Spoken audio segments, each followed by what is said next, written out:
warahmatullahi wabarakatuh. Selamat siang teman-teman LBH Mega Bintang semuanya. Kali ini kita ketemu sama Pak Boyamin Saiman. Beliau adalah salah satu pendiri Yayasan Mega Bintang, ya Pak. Sampai sekarang masih ketua. Sampai sekarang masih ketua Yayasan Mega Bintang.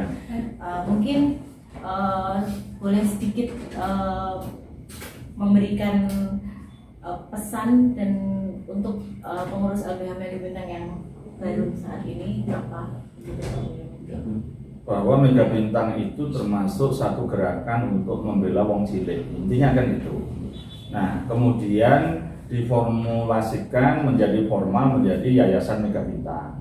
Kemudian juga dalam bidang usahanya dalam membantu masyarakat wong cilik tadi ada beberapa bidang, termasuk yang sudah dikerjakan itu adalah termasuk MCK umum, terus kemudian sumber air bagi masyarakat pinggiran, terus kemudian yang sampai sekarang masih berlangsung juga adalah pendirian LBH Mega Bintang, Lembaga Bantuan Hukum Mega Bintang, yang tujuannya juga membela wong cilik yang mendapatkan kewenangan dari oknum penguasa maupun dari oknum yang orang berduit. Gitu. Intinya itu aja sebenarnya LBH Mega Bintang didirikan untuk itu.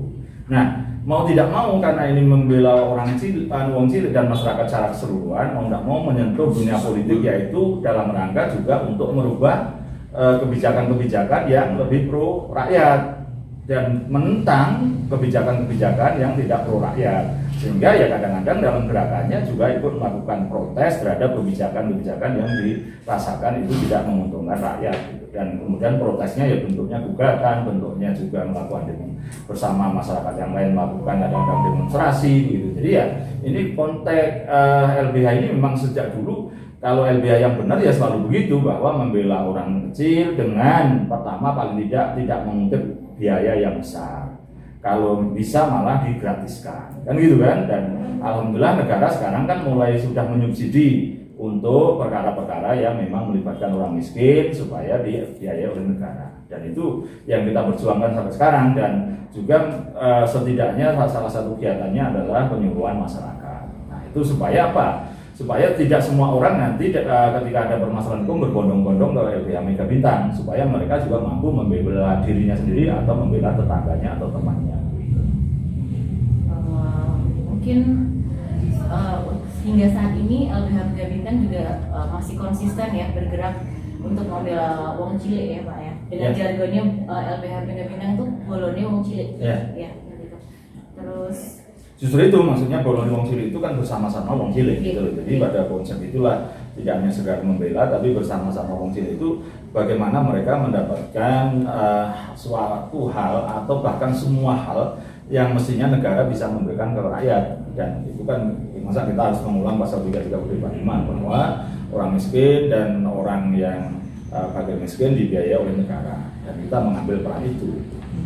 Lalu mungkin Pak Boyamin bisa memaparkan rencana gerakan LBH Mega Bintang ke depan itu apa?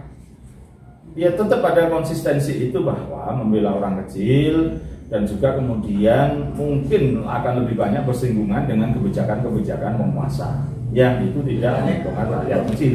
Dan itu pada posisi tertentu sampai kapanpun, sampai kami mungkin meninggal dunia atau mungkin akan diteruskan oleh yang kader-kader berikutnya, bahwa LBH Mega Bintang tetap akan bersama wong cilik, bersama dengan masyarakat yang mendapatkan perlakuan tidak adil, mendapatkan perlakuan yang tidak semestinya dan semena-mena. Dan dalam rangka itulah kita juga, supaya ini tidak kita tiap hari menangani orang yang mendapatkan ketidakadilan, kita membawa ke level yang lebih tinggi, membuat aturan-aturan yang lebih adil dan lebih dalam konteks itu bahwa masyarakat atau rakyat didengar, dan setidaknya negara hadir untuk membela rakyatnya yang memang sudah jadi kewajibannya. Jadi otomatis kalau nanti ada pemerintahan atau penguasa yang tidak pro rakyat dan bahkan semena-mena, ya kita itulah yang menjadi concern kita untuk melawannya.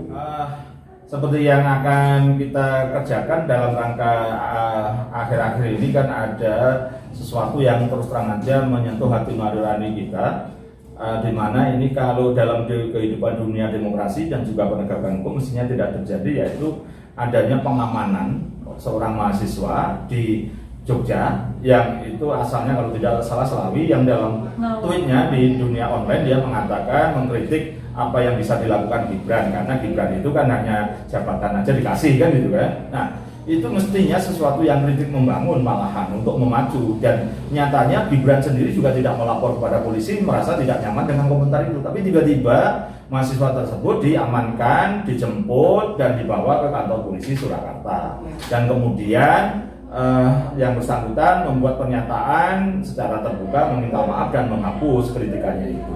Kita terus terang aja tidak nyaman dengan kejadian itu, bahwa kemudian polisi kemudian berikutnya mengatakan itu tidak memaksa, tidak menangkap, atau bahkan dalam pengertiannya itu tidak menjemput, bahkan begitu dinarasikan bahwa mahasiswanya sukarela datang sendiri ke Polres katanya begitu gitu. Tapi itu rasanya tetap saya tidak nyaman dengan keadaan itu. Dan saya menduga sebenarnya anak ini diamankan, diambil dari rumah, dijemput dari rumahnya, dibawa ke kantor polisi gitu, Polres Surakarta. Nah, untuk menguji semua ini, Mega Bintang akan mengajukan gugatan pra peradilan atas tidak sahnya penangkapan. Bahasanya begitu kan gitu kan. Soal nanti membantah bukan penangkapan enggak apa kan gitu kan, justru harus diklirkan. Karena sebagian orang sudah terlanjur membaca berita bahwa anak itu ditangkap atau diamankan atau kemudian dijemput kan begitu. Maka nanti kita tunggu di pengadilan apa jawaban Kapolresta yang resmi dan kita publikasikan. Soal nanti itu dikabulkan atau tidak dikabulkan itu nomor 2. Tapi bahwa proses bahwa kita menguji tindakan kepolisian Polresta Surakarta dalam rangka menangani anak ini, mahasiswa itu, maka kita uji di pengadilan. Apa yang sebenarnya jawaban resminya? Karena setiap hari dalam jangka kurun waktu 3 atau 4 hari itu berbeda-beda jawaban polisi itu. Jadi tadinya mengamankan, menjemput, tapi kemudian terakhir katanya sukarela datang sendiri. Nah, maka nanti kita uji di pengadilan dengan segala bukti bahwa itu dengan klausul, karena KUHP kita mengatur tentang penangkapan, itu penangkapan tidak sah. Kalau itu bukan penangkapan, malah bisa kena pasal berikutnya itu penculikan. Nah kan itu kan, malah kan itu kan kita uji surat tugasnya ada enggak polisinya itu kan gitu kan. Kan prosesnya seperti itu. Surat tugasnya, surat perintahnya apa yang akan terjadi di situ. Jadi bisa menjadi news ini bahwa Mega Bintang akan gugat pra peradilan Kapolresta Surakarta yang telah mengamankan, menjemput dan ataupun kata-kata apapun anak itu dari Jogja dibawa ke Solo, dan kemudian yang bersangkutan mahasiswa itu mengklarifikasi seakan-akan minta maaf dan menghapuskan tweet itu gitu kan. Karena kalau ini dibiarkan besok lagi ada sesuatu yang tidak benar ini, polisi kan harusnya berdasarkan surat perintah. Kan itu kan, surat izin dari atasannya, surat tugas dan lain sebagainya, supaya apa? Ini biar beda dengan masyarakat lain. Kalau masyarakat lain bisa dianggap penculikan. Kalau polisi kan memang diberi kewenangan undang-undang berdasarkan KUHP, undang-undang kepolisian dan peraturan Kapolri, peraturan Kabareskrim, kan ada runtutannya, itu harus ada administrasinya. Nanti kita cek di pengadilan apakah itu ada. Kalau tidak ada berarti malah apa gitu kan? Dan saya berharap sebenarnya kejadian ini ada evaluasi. Kalau memang ada kesalahan harus diberikan sanksi kepada petugas yang mungkin saja bisa jadi nanti dugaan melanggar kode etik gitu. Jadi ini proses yang sebenarnya menurut bahasa saya jangan sampai terulang lagi, minimal itu gitu. Karena polisi diberi kewenangan yang sangat luas oleh undang-undang, maka jangan sampai ini sesuatu yang menjadi abu-abu gitu loh. Kalau abu-abu nanti potensi untuk penyalahgunaan wewenang menjadi besar, maka kita kontrol, kita uji dalam bentuk pra peradilan itu. Mungkin juga berkaitan dengan Pak Boyamin sampaikan itu, kritik sekarang itu mereka itu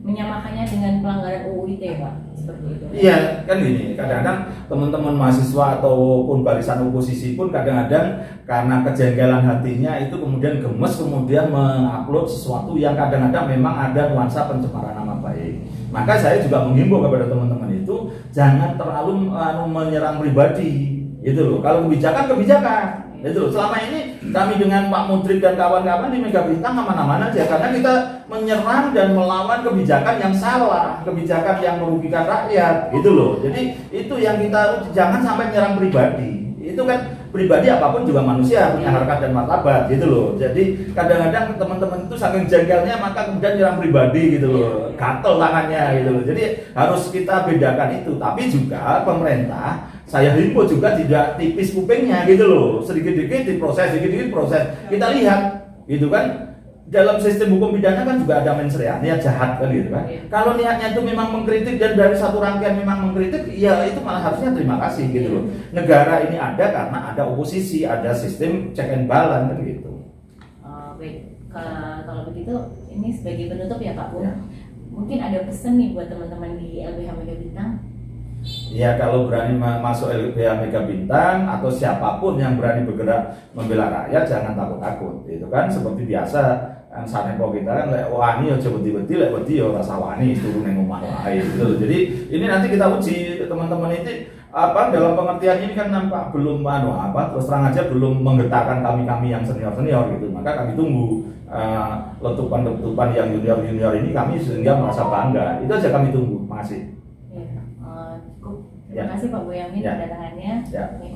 Terima kasih teman-teman. Ini sekian bincang-bincang singkat dengan Pak Boyamin Saiman. Assalamualaikum warahmatullahi wabarakatuh.